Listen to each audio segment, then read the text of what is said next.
బాగు చేయును నజరేయుడైన యేసు నామము. శరీర వ్యాధులన్నీ బాగు చేయును నజరేయుడైన యేసు నామము. సమస్త బాధలను తొలగించును అభిషక్తుడగు క్రీస్తు నామము. సమస్త బాధలను తొలగించును అభిషక్తుడగు క్రీస్తు నామము. యేసు నామము. జయం జయము సాతాను శక్తులు లయం లయము. యేసు నామము. జయం జయము సాతాను శక్తులు లయం లయము. హల్లెలూయా హోసన్నా హల్లెలూయా హల్లెలూయా ఆమేన్. హల్లెలూయా హోసన్నా హల్లెలూయా హల్లెలూయా ఆమేన్.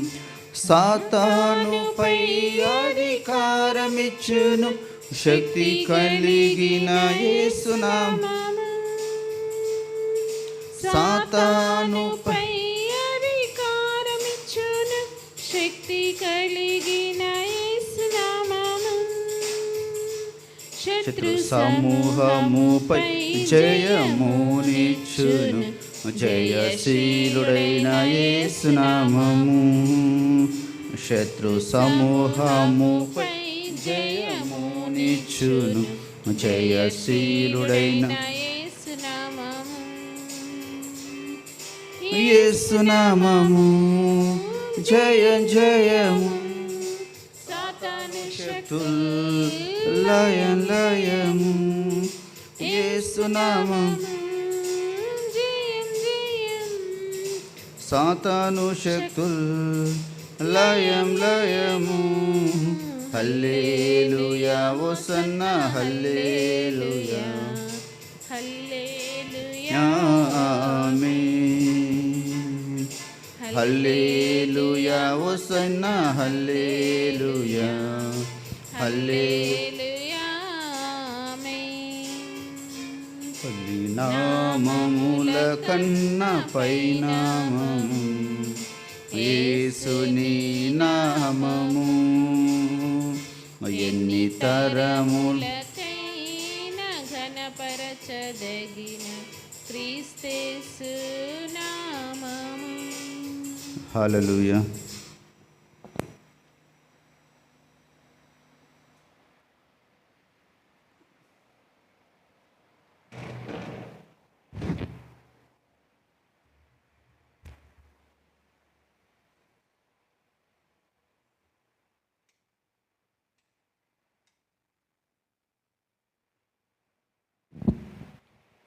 దేవునికి మహిమ కలుగును గాక.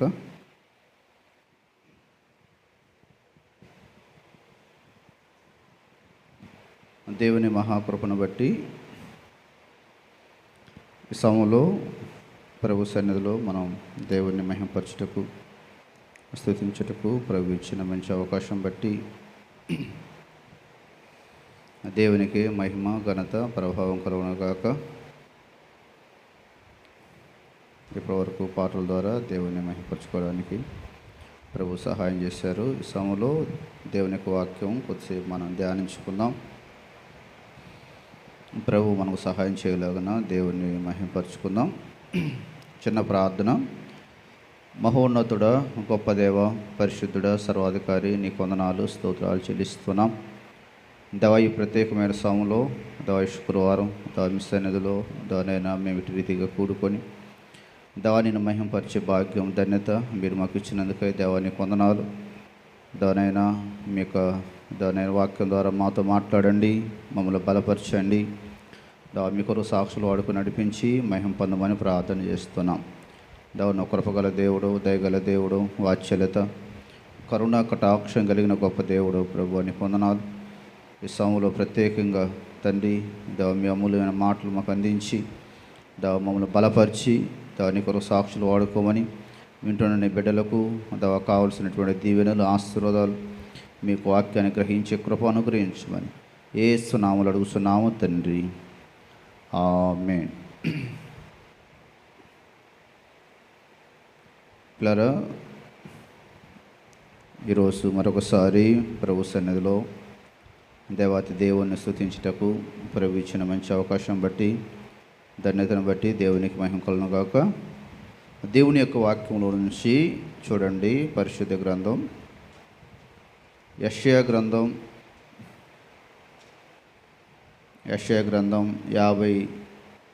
52వ అధ్యాయము.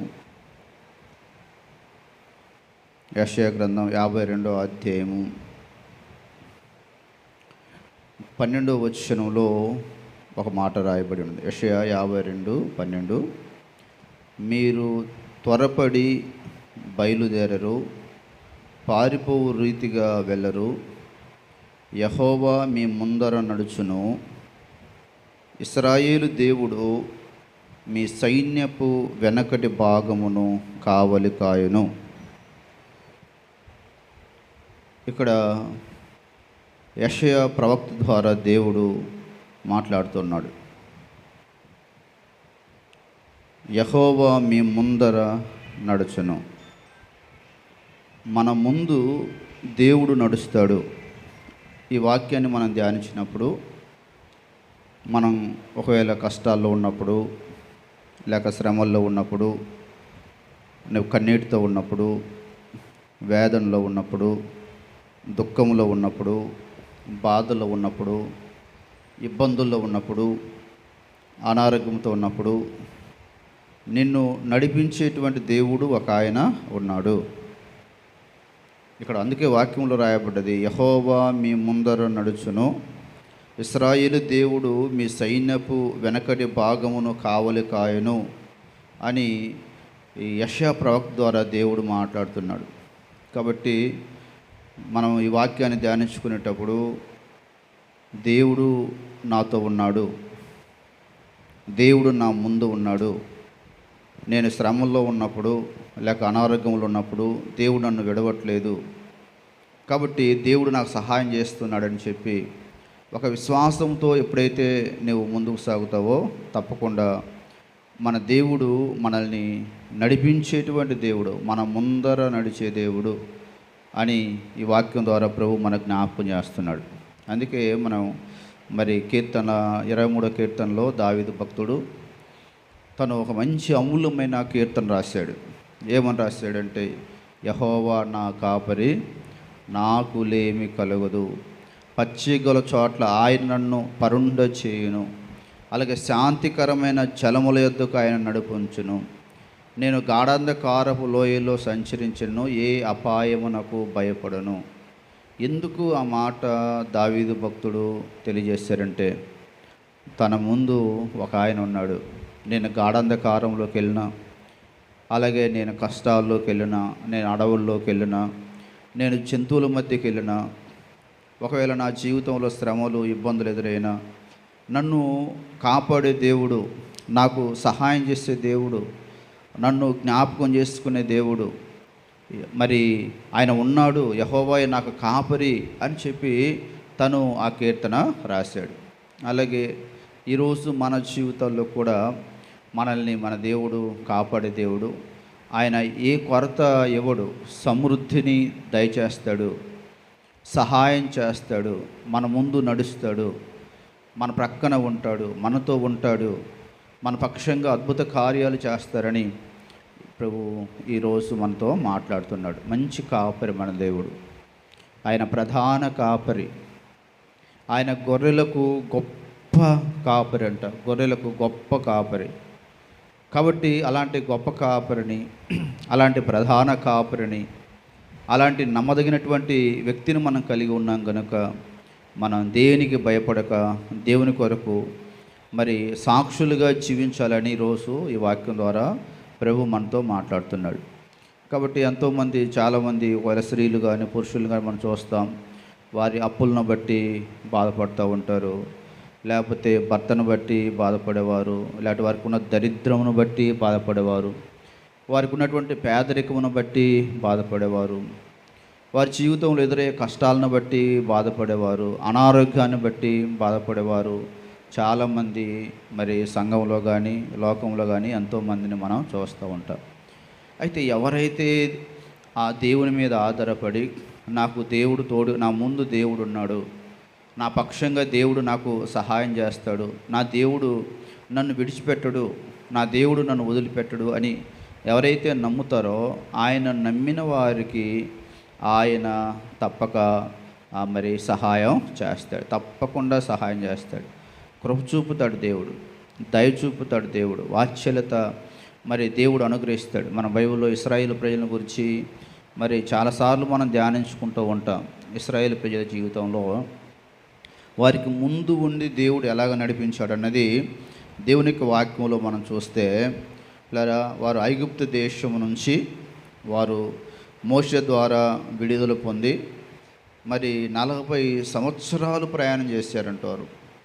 40 సంవత్సరాలు ప్రయాణం చేశారు.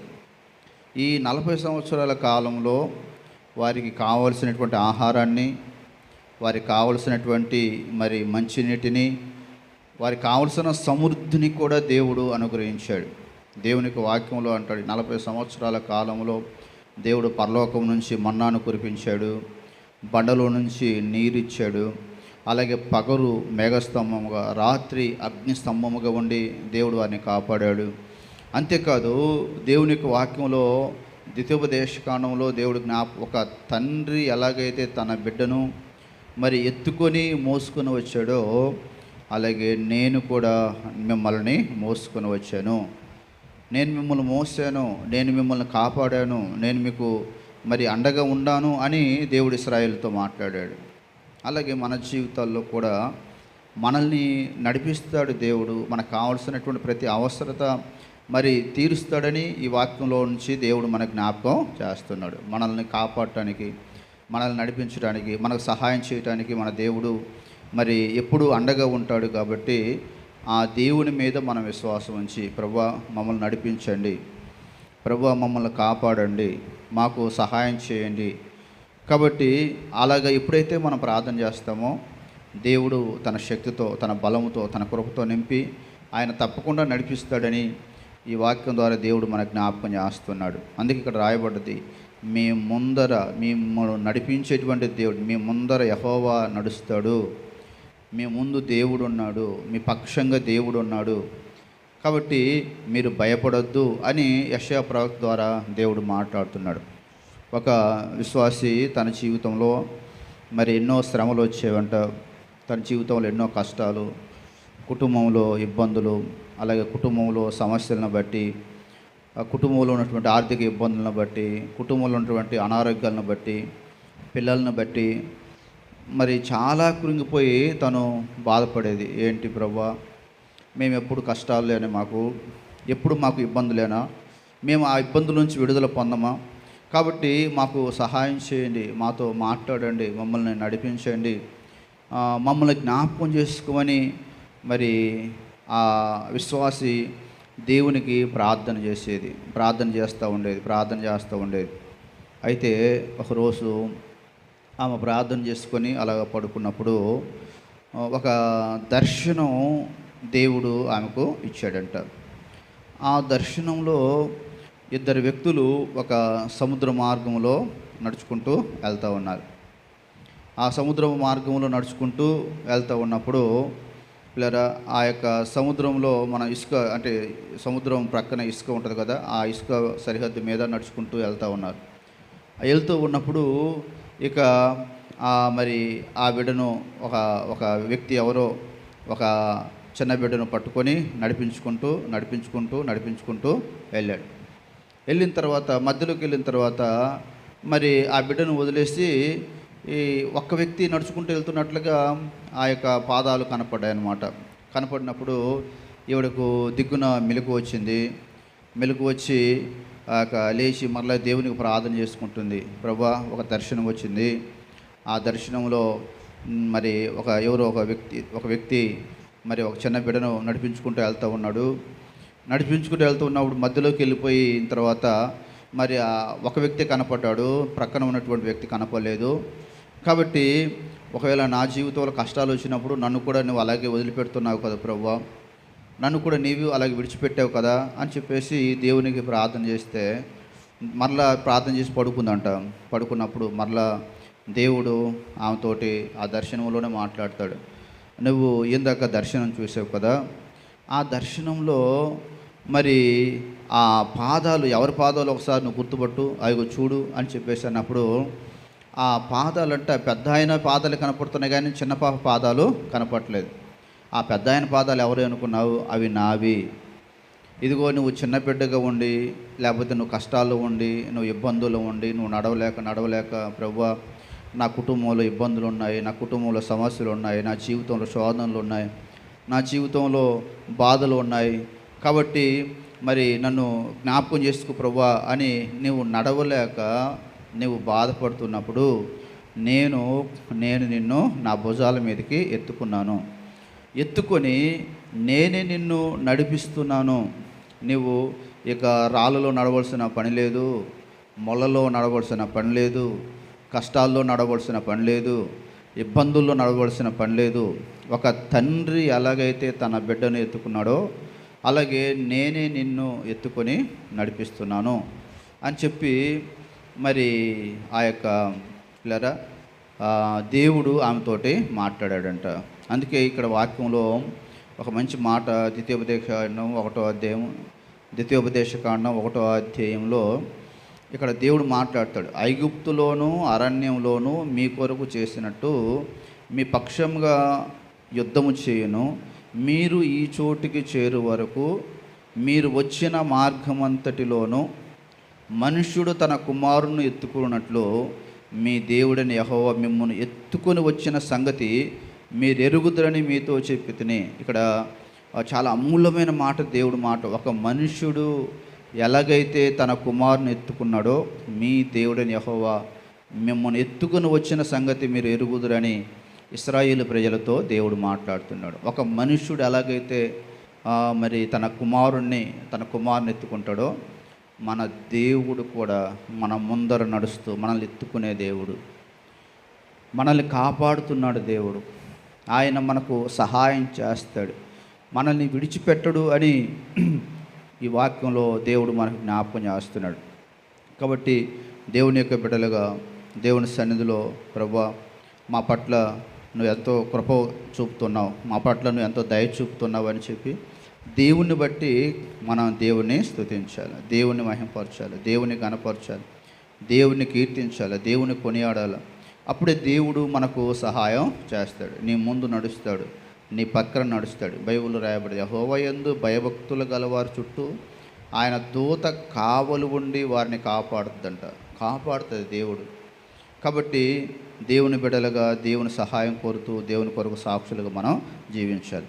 చూడండి బైబిల్లో నుంచి కీర్తనలు 16వ కీర్తన 8వ వచనంలో 16:8 బైబిల్లో నుంచి చూడండి. 16వ కీర్తన 8వ వచనం 16:8 బైబిల్లో మనం చూస్తే అక్కడ రాయబడ్డది, సదాకాలం యెహోవా యందు నా గురి నిలుపుచున్నాను, ఆయన నా కుడిపార్శ్వమందు ఉన్నాడు గనుక నేను కదల్చబడను. ఎంత మంచి మాట రాయబడింది. దావీదు భక్తుడి మాట జ్ఞాపకం చేస్తున్నాడు, చాలా మంచి మాట. సదాకాలం నేను యెహోవా యందు నా గురి నిలుపుతాను, ఆయన నా కుడిపార్శ్వంలో ఉన్నాడు కాబట్టి నేను కదల్చబడను. అంటే దేవుడు మన కుడిపార్శ్వంలో ఉంటాడు, మన ప్రక్కనే ఉంటాడు దేవుడు, మనతోనే దేవుడు ఉంటాడు. బైబిల్లో ఉంది, ఎక్కడ 2-3 నా నామములు కూడి ఉంటారో వారి మధ్యలో ఉన్నాను అంటాడు దేవుడు. కాబట్టి దేవుడు ఎక్కడో ఆకాశంలోనో లేకపోతే ఎక్కడో మనకు తెలియని ప్రాంతంలోనో దేవుడు లేడు. నువ్వు దేవుడిని వేడుకుంటే నీ ప్రక్కనే ఉంటాడు, నీతోనే ఉంటాడు, నీకు దేవుడు సహాయం చేస్తాడు. బైబిల్లో ఇంకా యేసుక్రీస్తు వారు ఆయన ఈ భూమి మీదకి వచ్చి చనిపోయి సమాధి చేయబడి పునరుద్ధరణై తిరిగి లేచిన తర్వాత ఆయన పరలోకానికి ఆరోహణమై వెళ్ళేటప్పుడు ఆయన శిష్యులందరూ ఆయన దగ్గరికి వస్తే వారితోటి యేసు ప్రభువారు చెప్పారనమాట. చూడండి మత్తయి సువార్త 28వ అధ్యాయం, మత్తయి సువార్త 28 చూడండి. 28వ అధ్యాయము 20 వచనం, చివరి వచనం, మత్తయి సువార్త 28:20లో నేను మీకు ఏ ఏ సంగతులను ఆజ్ఞాపించుతునో వాటిని గైకొనవలనని వారికి బోధించుడి. ఇదిగో నేను యుగ సమాప్తి వరకు సదాకాలం మీతో కూడా ఉన్నానని వారితో చెప్పాను. ఇదిగో నేను యుగ సమాప్తి వరకు సదాకాలం నేను మీతో పాటుగా ఉన్నాను. దేవుడు మనతో ఎంతకాలం ఉంటాడు? ఒకరోజు కనపడి ఒకరోజు కనపడకుండా వెళ్ళిపోయే దేవుడు కాదు. ఒకరోజు మన జీవితంలో మన ప్రార్థన ఆలకించి ఒకరోజు మనం ఒకవేళ మనతో మాట్లాడకుండా ఉండే దేవుడు కాదు. కానీ ఇక్కడ వాక్యంలో రాయబడదు ఇదిగో యుగ సమాప్తి వరకు, అంటే యుగ సమాప్తి అయ్యేంత వరకు కూడా ఆయన మనతో పాటుగా ఉంటాడంట. మనతోనే ఉన్నాడు ఆయన, మన పక్షంగా ఉంటాడు. మనల్ని విడిచిపెట్టే దేవుడు కాదు. బైబిల్లో 121 కీర్తన కూడా రాయబడదు, నిన్ను కాపాడువాడు కునకుడు నిద్రపోడు, ఇశ్రాయేలును కాపాడువాడు కునకుడు నిద్రపోడు. ఇలా కాబట్టి అంత గొప్ప దేవుని మనం కలిగి ఉన్నాం. ఇక్కడ కూడా ప్రభువు జ్ఞాపకం చేస్తున్నాడు, ఇదిగో యుగ సమాప్తి వరకు సదాకాలం కూడా నేను మీతో ఉన్నాను. సదాకాలం ఉంటాను అంటే, సదాకాలం అంటే నువ్వు సంతోషంగా ఉన్నప్పుడు, అలాగే నువ్వు ఆనందంగా ఉన్నప్పుడు నీతో ఉంటాడు. నువ్వు శ్రమల్లో ఉంటే నీతో ఉంటాడు. ఒకవేళ నువ్వు బాధల్లో ఉంటే నీతో ఉంటాడు. నువ్వు అనారోగ్యంలో ఉన్న నీతో, నిన్ను విడిచిపెట్టాడు దేవుడు. మనం దేవుని విడిచిపెడతాం, మనం దేవుని మర్చిపోతాం. ఒకవేళ నువ్వు చాలాసార్లు దేవుని మర్చిపోవచ్చు, దేవుని విడిచిపెట్టవచ్చు, దేవునికి ప్రత్యేకమైన స్థానం ఇవ్వకపోవచ్చు. కానీ దేవుడు ఎప్పుడు నిన్ను విడువడు, దేవుడు ఎప్పుడు నిన్ను ఎడబాయుడు అని ఈ వాక్యంలో నుంచి ప్రభు మనకు జ్ఞాపకం చేస్తున్నాడు. అంత గొప్ప దేవుడు మన ప్రభు. ఆయన మనం కలిగి ఉన్నాం. ఆ దేవుడు మనకు కృప చూపే దేవుడు, దయ చూపే దేవుడు అని పిల్లరా ఈ వాక్యంలో నుంచి దేవుడు మనకు జ్ఞాపకం చేస్తున్నాడు. యుగ సమాప్తి వరకు ఆయన సదాకాలం అంటే ఆల్వేస్, ఎల్లప్పుడు నీతో ఉన్నాడు, నీ పక్షంగా ఉన్నాడు. అలాగే నిన్ను దేవుడు విడిచిపెట్టట్లేదు అని ఈ వాక్యం ద్వారా ప్రభు మనకు జ్ఞాపకం చేస్తున్నాడు. కాబట్టి ఆ గొప్ప దేవుడు, ఆ సదాకాలం మనకు తోడుగా ఉండే దేవుణ్ణి, మన పక్షంగా నిలబడేటువంటి దేవుణ్ణి మనం ఎంతవరకు ఆయన సహవాసంలో ఉన్నాం. ఆయన నీతో ఉండాలంటే నీవు దేవునితో ఉండాలి కదా. నీవు దేవునితో ఉంటే దేవుడు నీతో ఉంటాడు. అలాగే దేవుడు నీతో ఉన్నాడు కాబట్టి నీవు ఇష్టానుసారంగా ప్రవర్తిస్తే దేవుడు మనతో ఉండడు. బైబిల్లో మరి యోహాను సువార్తలో యేసుప్రభువు వారు మరి జ్ఞాపకం చేస్తారు, ద్రాక్షవల్లిని నేను, తీగలు మీరు ఆ ద్రాక్షవల్లిలో తీగ ఉంటేనే అది ఫలిస్తుంది. ఒకవేళ ద్రాక్షవల్లిలో ఆ తీగ లేకపోతే అది బయట పారవేయబడి అది ఎండిపోతుంది. అలాగే నీవు దేవునిలో ఉంటే దేవుడు నీతో ఉంటాడు. ఒకవేళ నీవు దేవునిలో లేకుండా బయట ఉంటే నేను ఎండిపోతాం, దేవుని సహవాసాన్ని కోల్పోతాం. కాబట్టి దేవుని సహవాసంలో మనం ఉండాలని దేవుడు ఆశపడుతున్నాడు. బైబిల్లో చూడండి, అపోస్తలుడైన పౌలు కొరింథీయులకు రాసిన మొదటి పత్రిక 1వ అధ్యాయము 9వ వచనం. పౌలు కొరింథీయులకు రాసిన మొదటి పత్రిక 1వ అధ్యాయం 9వ వచనం చూడండి. 1:9లో మంచి మాట రాయబడదు. 1:9, మన ప్రభువైన యేసుక్రీస్తు అను తన కుమారుని సహవాసమునకు మిమ్మును పిలిచిన దేవుడు నమ్మదగినవాడు. ఏ సహవాసమునకు మనం పిలువబడ్డాం? ఏ సహవాసం అంటే యేసుక్రీస్తు సహవాసం. యేసుక్రీస్తు సహవాసమునకు మిమ్మును పిలిచిన వాడు నమ్మదగినటువంటి దేవుడు. మన ఫ్రెండ్షిప్, మన సహవాసం, చాలామంది లోకంలో చాలామంది యవన బిడ్డలు ఎవరెవరితోనో సహవాసం చేస్తూ ఉంటారు. అయితే దేవుని వాక్యం తెలియజేస్తూ ఉంది, మన సహవాసం అయితే తన కుమారుడైనటువంటి యేసుక్రీస్తుతో పాటుగా ఉండవలనని మిమ్మల్ని దేవుడు పిలుస్తున్నాడు. అయ్యా మీరు క్రీస్తు సహవాసంలోనికి వెళ్ళండి. కాబట్టి క్రీస్తుతో నీకు సహవాసం ఉందా? నీతో దేవుడు నిన్ను నడిపించాలంటే, దేవుడు నీకు సహాయం చేయాలంటే, దేవుడు నీకు కృప చూపాలంటే, దేవుడు నీకు దయ చూపించాలంటే, దేవుడు నిన్ను ఆ గాఢంధకారపు లోయలోనికి వెళ్ళినా నిన్ను కాపాడాలంటే, అలాగే నీ జీవితంలో నువ్వు వేదనలో ఉన్నప్పుడు నీకు దేవుడు సహాయం చేయాలంటే, నీవు కష్టాల్లో ఉన్నప్పుడు నీ కష్టమును తీసివేయాలంటే, నువ్వు ఆపదలో ఉన్నప్పుడు ఆ ఆపద నుంచి నిన్ను విడిపించాలంటే, నువ్వు కన్నీటితో ఉన్నప్పుడు నీ కన్నీటిని దేవుడు తొడవాలంటే, అలాగే నువ్వు అప్పుల్లో ఉన్నప్పుడు నీ అప్పుల బాధ నుంచి దేవుడు నిన్ను మరి రక్షించాలంటే, నీ జీవితంలో ఏ ఇబ్బందుల్లోనైతే ఉన్నావో వాటి నుండి నీవు విడుదల పొందాలంటే నీవు ఎవరి సహవాసంలోనికి వెళ్ళాలి? వాక్యంలో దేవుడు చెప్తున్నాడు, మన ప్రభు అయిన క్రీస్తు యేసును తన కుమారుని సహవాసమునకు మిమ్మల్ని పిలిచినవాడు నమ్మదగినవాడు. పిలుస్తున్నాడు దేవుడు. ఇదిగో నా ప్రియులారా, దేవుని క్రీస్తు సహవాసంలోనికి రండి. ప్రజలారా, క్రీస్తు సహవాసంలోనికి రండి. ఎందుకంటే ప్రియులారా, ఈ లోకంలో ఏ సహవాసం చూసినా అది మోసకరమైనదే. అదే నీవు క్రీస్తు సహవాసంలోనికి వస్తే, క్రీస్తు నిన్ను నన్ను ఆయన ప్రేమించాడు. ప్రేమించిన దేవుడు ఆయన. ఈ లోకంలో ఏ వ్యక్తి చూపినటువంటి ప్రేమ, ఏ వ్యక్తి ఇవ్వనటువంటి ఆ కృప, ఏ వ్యక్తి ఇవ్వనటువంటి ఆశీర్వాదం యేసు ప్రభువారు మనకి ఇచ్చాడు. నీకోసం నా కొరకు తన అమూల్యమైనటువంటి రక్తాన్ని కార్చాడు. నీ కొరకు నా కొరకు ఆయన సొగసైనను స్వరూపమైనను లేని వారికి చేయబడ్డాడు, మొత్తబడ్డాడు, గాయపరచబడ్డాడు. కాబట్టి ఆ గొప్ప దేవుడు, ఆ ప్రభు సహవాసంలోనికి మరి మనం రావాలని దేవుని యొక్క వాక్యం తెలియజేస్తుంది. కాబట్టి నీ ముందు దేవుడు నడవాలంటే, దేవుడు నీ పక్షంగా నిలబడాలంటే నీవు క్రీస్తు సహవాసంలోనికి మరి వచ్చినప్పుడు దేవుడు నీకు సహాయం చేస్తాడు. బైబిల్లో చూడండి, ఇంకొక మాట, అపోస్తలుడైనటువంటి యోహాను రాసినటువంటి మొదటి పత్రిక, యోహాను రాసిన మొదటి పత్రిక 1వ అధ్యాయము, యోహాను రాసిన మొదటి పత్రిక 1వ అధ్యాయము, 1వ అధ్యాయం చూడండి 3వ వచనం, 1వ అధ్యాయం 3వ వచనంలో, మాతో కూడా మీకు సహవాసం కలుగునట్లు మేము చూచిన దానిని వినిన దాన్ని మీకు తెలియజేయుచున్నాము. మన సహవాసం అయితే తండ్రితో కూడాను ఆయన కుమారుడైన యేసుక్రీస్తుతో కూడాను ఉన్నది. మన సహవాసం ఎవరితో? త్రాగుబోతులతో కాదు మన సహవాసం. ఈ లోకంలో ఉన్నటువంటి పాపులతో కాదు నీ సహవాసం. ఈ లోకంలో ఎవరితో నీ సహవాసం? మన సహవాసం అయితే తండ్రితో నీ సహవాసం ఉండాలి. మన సహవాసం అయితే ఆయన కుమారుడైనటువంటి యేసు క్రీస్తుతో నీ సహవాసం ఉండాలని దేవుని వాక్యం తెలియజేస్తోంది. ఈ యోహాను ఈ మాట జ్ఞాపకం చేస్తున్నాడు. ఏమని జ్ఞాపకం చేస్తున్నాడు? పిల్లరా, మాతో కూడా మీకు సహవాసం కలుగునట్లు మేము చూసిన దాన్ని విన్న దాన్ని మీకు తెలియజేస్తున్నాం. వారు యోహాను యేసు ప్రభువును చూశాడు, యేసు ప్రభు చెప్పిన మాటలు విన్నాడు.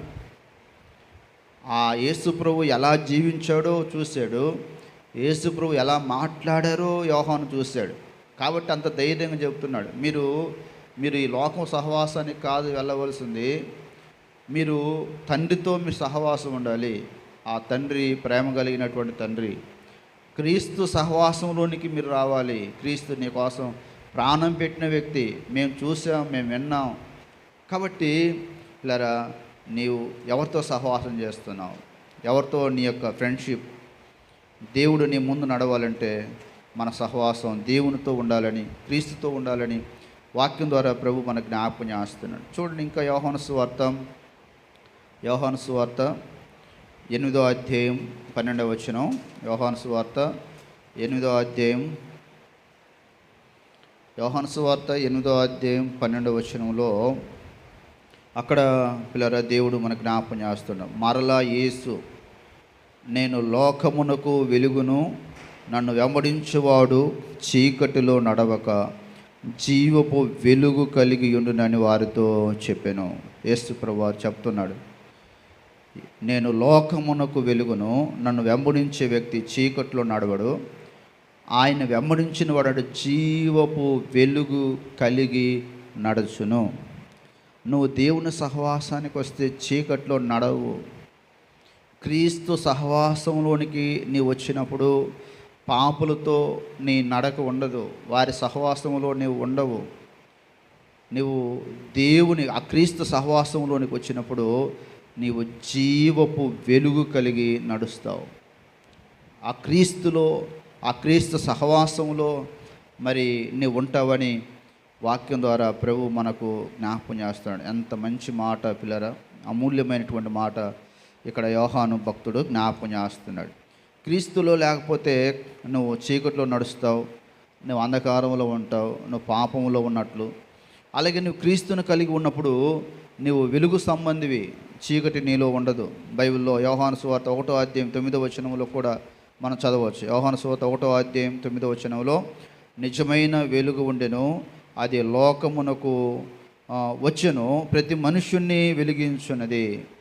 నిజమైనటువంటి వెలుగు ఉంది, ఆ వెలుగే ప్రభువైన యేసుక్రీస్తు. ఆ వెలుగు లోకములో ఉన్నటువంటి ప్రజలందరినీ వెలిగించిందని వాక్యంలో ప్రతి మనుష్యుని వెలిగించున్నది. చూడండి, యేసు ప్రభువారు లైట్, ఆయన నేను లోకమునకు వెలుగు అన్నాడు. ఆయన వెలిగి ఆయన ద్వారా 12 మందిని వెలిగించాడు యేసు ప్రభువారు. ఆ 12 మంది ప్రపంచవ్యాప్తంగా వారు చదిరిపోయి ఈరోజు క్రిస్టియానిటీ క్రైస్తవ్యం అనేది మరి దేవుని యొక్క మహాకృపను బట్టి అనేక మంది విశ్వాసులు వెలిగించబడేటట్లుగా క్రీస్తు వారు మార్చాడు. కాబట్టి నిజమైన వెలుగు ఉండెను అంటే ఆ నిజమైన వెలుగు యేసుక్రీస్తు వారు. ఆయన అనేక మంది అయినటువంటి మనల్ని మరి వెలిగించినట్లుగా దేవుని వాక్యంలో రాయబడ్డది. ఇంకా అక్కడ మనం చూస్తే ఆయన లోకములో ఉండెను, లోకం ఆయన మూలముగా కలిగెను, కానీ లోకమునకు మరి తెలుసుకొనలేదు అని దేవుని యొక్క వాక్యంలో రాయబడ్డది. ఆ వెలుగే శరీరధారిగా ఆ వాక్యం శరీరధారిగా కృపా సత్య సంపూర్ణుడిగా మన మధ్య నివసించెను. తండ్రి వలన కలిగిన అద్వితీయ కుమారుని మహిమ వలె మనము ఆయన మహిమను కనుగొంటిమి. ఆ వెలుగు మన కోసం ఈ భూమి మీదకి వచ్చింది. ఆ వెలుగు మరి నీ కొరకు నా కొరకు ఈ ప్రపంచంలో అనేక మందిని వెలిగించడానికి మరి తన అమూల్యమైన ప్రాణములు పెట్టినట్లుగా దేవుని వాక్యం తెలియజేస్తూ ఉంది. కాబట్టి ఆ క్రీస్తు మహిమ వలె మనం ఈ లోకంలో క్రీస్తు మహిమను కలిగిన వారిగా ఉండాలని దేవుడు మనకు జ్ఞాపకం చేస్తున్నాడు. కాబట్టి ప్రభువా, నేను ఇంతవరకు నా ఇష్టానుసారంగా నడిచాను, ఇష్టానుసారంగా ప్రవర్తించాను, ఇష్టానుసారంగా జీవించాను. కాబట్టి నేను నీ చిత్తానుసారంగా నీ వాక్యానుసారంగా నడుచుటకు, అలాగే నీ వెలుగులో నడుచుటకు నీ కృప అనుగ్రహించమని దేవునికి మనం ప్రార్థించినప్పుడు మన దేవుడు మనల్ని నడిపిస్తాడు. ఇంకా ఒక వాక్యం చూడండి, యెషయా 55:7. యెషయా గ్రంథం 55:7 యెషయా 55:7 రాయబడ్డది. ఏమన్నారు చదవండి. యెషయా 55:7 భక్తిహీనులు తమ మార్గములను విడవలను, దుష్టులు తమ తలంపులను మానవలను. వారు యెహోవా వైపు తిరిగిన ఎడల ఆయన వారి యందు జాలిపడును, వారు మన దేవుని వైపు తిరిగిన ఎడల ఆయన బహుగా క్షమించును. ఇక్కడ వాక్యంలో దేవుని యొక్క వాక్యం జ్ఞాపకం చేస్తుంది. యెహోవా వైపు మీరు తిరిగినట్లయితే ఆయన మీ యందు జాలిపడును. మనం లోకం వైపు కాదు తిరగవలసింది, దేవుని వైపు క్రీస్తు వైపు తిరిగితే నీ యందు జాలిపడతాడు. అలాగే నిన్ను క్షమాపణలోని తీసుకువస్తాడు, క్షమిస్తాడు దేవుడు. మన పాపాల నుండి బలహీనతల నుండి ఆయన మనల్ని క్షమించే దేవుడు, మరి కృప చూపే దేవుడు, దయ చూపే దేవుడు అని దేవుని వాక్యం తెలియజేస్తూ ఉంది. కాబట్టి ఇలా నువ్వు ఏ వెలుగులో ఉన్నావో, మరి ఎవరి వైపు తిరుగుతున్నావు అనేది ఒకసారి మనం పరిశీలించుకోవాలి. మన తలంపులు వేరు, దేవుని తలంపులు వేరు. మన ఆలోచనలు వేరు, దేవుని ఆలోచనలు వేరు. ఎందుకంటే ఆకాశము భూమికి పైగా ఎంత ఎత్తుగా ఉన్నదో మీ మార్గముల కంటే నా మార్గాలు, మీ తలంపుల కంటే నా తలంపులు అంత ఎత్తుగా ఉన్నాయి. మన తలంపులు వేరు, దేవుని తలంపులు వేరు. కాబట్టి మనం ఎన్నో తలంపులు, ఎన్నో ఆలోచనలు మన జీవితంలో కలిగి ఉంటాం.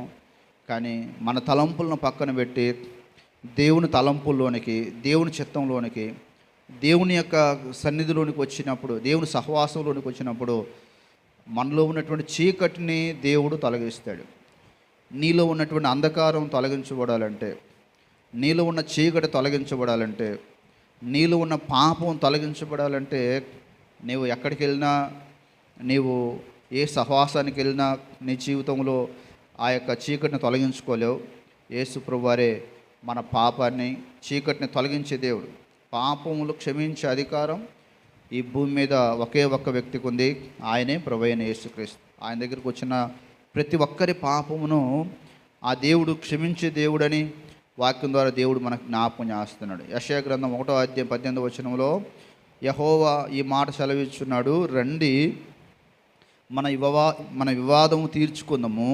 మీ పాపములు రక్తం వలె ఎర్రనివైనను అవి హిమం వలె తెల్లబడును.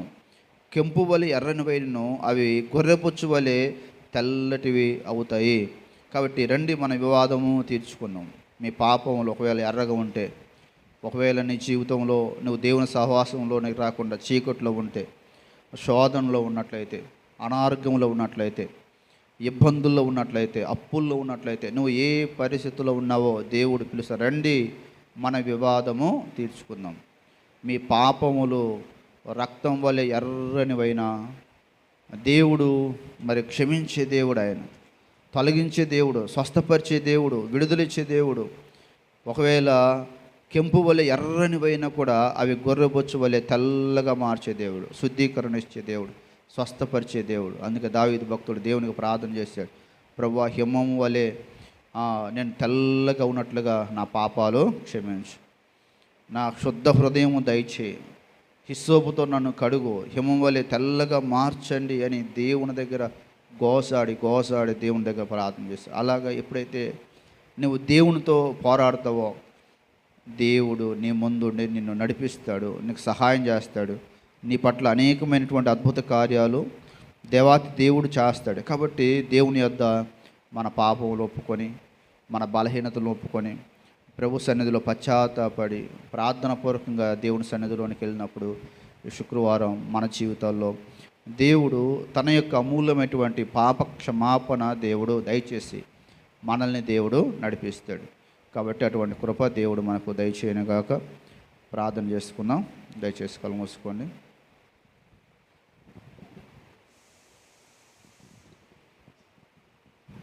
మహోన్నతుడ, గొప్ప దేవ, సర్వాధికారి, నీ వందనాలు స్తోత్రాలు చెల్లిస్తున్నాం ప్రభు.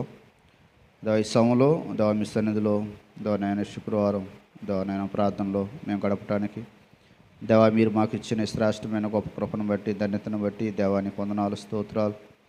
దేవా నువ్వు ఎంతో కృపగల దేవుడు, దయగల దేవుడు ప్రభు, నీకు వందనాలు. దేవా మీ పాపములు రక్తం వలె ఎర్రనివైనను, అవును తండ్రి, కెంపు వలె తండ్రి నాయన ఎర్రగా ఉన్నను దేవనైనా హిమం వలె తెల్లగా మారుస్తానని వాగ్దానం చేసిన దేవుడు ప్రభువా. మా పాపాలు క్షమించండి దేవా. మేము నీతో నడవలేకపోతున్నాం దేవా, మీతో జీవించలేకపోతున్నాం, మీతో బ్రతకలేకపోతున్నాం, మీతో సహవాసం చేయలేకపోతున్నాం. మహోన్నతుడా, పరిశుద్ధుడా, సర్వాధికారి, అద్వితీయుడా, ఆశ్చర్యకరుడా, నమ్మదగిన గొప్ప దేవా, నీకు స్తోత్రాలు స్తోత్రాలు స్తోత్రాలు స్తోత్రాలు స్తోత్రాలు. దానైనా నువ్వెంతో నమ్మదగిన దేవుడు, నాయన నువ్వెంతో పరిశుద్ధుడు, ఎంతో సర్వాధికారి తండ్రి, నువ్వు పూజనీయుడు, పూజింపదగినటువంటి దేవుడు ప్రభువా. దేవానికి స్తోత్రాలు చెల్లిస్తున్నాం. ఈ సమయంలో తండ్రి మా పాపాలు క్షమించమని, మా బలహీనతలు క్షమించమని, మా అపరాధాలు క్షమించమని దేవా ప్రార్థన చేస్తున్నాం. ఓ నీ ముందర నడుచువాడు నీ దేవుడైన యెహోవా అంటున్నావు ప్రభువా. అవును తండ్రి, మా ముందు నడవండి, మా పక్షంగా నిలవబడి దానైనా మీరే మమ్మల్ని నడిపించమని దేవా ప్రార్థన చేస్తున్నాం ప్రభువా. మేము ఏ పరిస్థితిలో ఉన్నా మమ్మల్ని విడిచిపెట్టే దేవుడు కాదు. షడ్రక్, మెషక్, అబేద్నగో అనేవారు ఓ దేవనైనా తండ్రి అగ్నిగుండములో ఉన్న వారి మధ్యలో నిలబడిన దేవుడు. దానియేలు సింహపు బోన్లో వేయబడినప్పుడు సింహాల మధ్యలో తండ్రి నీ దూతను పంపించి కాపాడిన దేవుడు. అది ఈరోజు తండ్రి మేము జీవపు వెలుగు కలిగి నడవాలని, ఓ చీకట్లో నుంచి విడుదల పొంది ఓ మీ వెలుగులో ప్రకాశించాలని తండ్రి మా కొరకు ఆ పరలోకాన్ని విడిచిపెట్టి ఈ భూమి మీదకి దిగి వచ్చినందుకై దేవానికి స్తోత్రాలు, దేవానికి స్తోత్రాలు, దేవానికి స్తోత్రాలు, దేవానికి స్తోత్రాలు. మహోన్నతుడా నీకు వందనాలు, అద్వితీయుడా నీకు వందనాలు, ఆశ్చర్యకరుడా నీకు వందనాలు, నమ్మదగిన దేవానికి వందనాలు, పరిశుద్ధుడా నీకు వందనాలు, సర్వాధికారి నీకు వందనాలు ప్రభువా. మేము కూడా తండ్రి ఓ పాపంలో కూరుకుపోయాం, మేము కూడా తండ్రి నాయన అపరాధాలతో కూరుకుపోయాం, మేము కూడా తండ్రి నాయన మీకు దూరంగా ఉండిపోయాం. మా పాపాలు బలహీనతలన్నింటినీ క్షమించండి, మీ విలువైన రక్తంతో మమ్మల్ని కడగండి, ఓ పవిత్రపరచండి, పరిశుద్ధపరచండి, హిమం వలె తెల్లగా మార్చండి. నాయన నీ కొరకు సాక్షులుగా తండ్రి నాయన నమ్మకస్తులుగా జీవించుటకు సహాయం చేయండి. మరొకసారి తండ్రి నాయన సంఘాన్ని దీవించమని, విశ్వాసాలను దీవించమని, వచ్చే నీ బిడ్డలను బట్టి వందనాలు. ఇంకా రాని వారిని జ్ఞాపకం చేసుకొని నడిపించమని, దాని లైవ్ ద్వారా తండ్రి ఎవరైతే వాక్యం ఉన్నారో నీ బిడ్డలను కూడా దీవించి ఆస్వాదించి మీరే మహిమ పొందమని మా ప్రభువును రక్షకుడైన యేసుక్రీస్తు నామములో స్తుతించి అడిగి వేడుకొనుచున్నాము తండ్రి. ఆమేన్. మన తండ్రి అయిన దేవుని ప్రేమ, ప్రభువైన యేసుక్రీస్తు వారి కృప, పరిశుద్ధ ఆత్మైన సహవాసం, సమాధానం మనందరికీ, మన సంఘానికి, సకల పరిశుద్ధులకు ఇప్పుడు ఎల్లప్పుడూ సదాకాలం తోడైండి కాపాడను గాక. ఆమేన్. అందరికీ వందనాలు. ప్రైజ్.